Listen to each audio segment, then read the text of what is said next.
Untuk mensupport Belajar Bentar, kalian bisa mengklik subscribe. Halo, selamat datang di Belajar Bentar.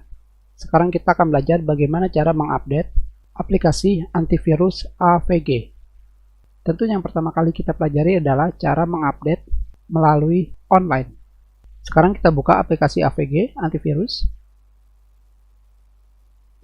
Di sini seperti yang kalian lihat, aplikasi ini belum diupdate. Kalian bisa langsung mengklik update now di sini, atau kalian bisa pergi ke menu. Setelah itu kalian pilih settings di sini, dan kalian pergi ke menu update pada general. Dari sini kalian bisa langsung cek update.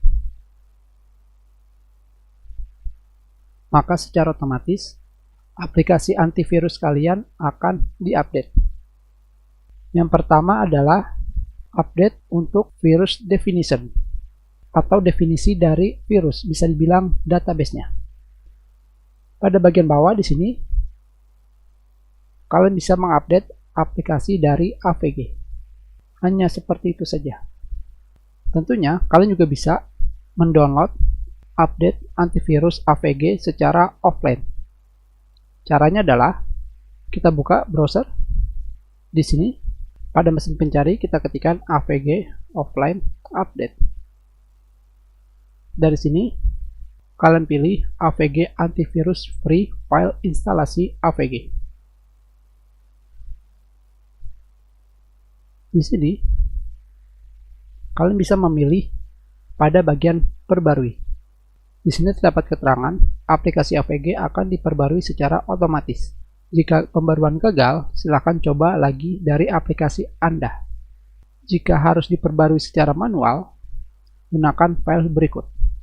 Tentunya di sini kalian bisa mengkliknya, perbarui file, dan kalian tinggal mendownloadnya. Dikarenakan kita sudah ada filenya, kita klik cancel. Dan sekarang kita lihat filenya. Dan ini adalah filenya. Kalian tinggal klik 2 kali. Kalian pilih yes. Dan secara otomatis aplikasi antivirus AVG akan mengupdate-nya.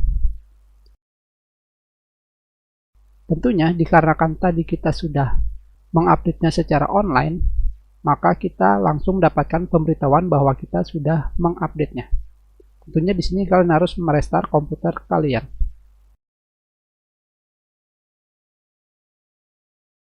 Kita sudahi pelajaran kita. Terima kasih. Jika ada yang ingin kalian tanyakan, kalian bisa menulis pertanyaan kalian di kolom komentar. Jika kalian menyukai video ini, klik like. Kalian juga bisa menyebarkan video ini ke teman-teman kalian. Dan jika kalian belum subscribe, silakan subscribe agar kalian bisa menemukan video terbaru.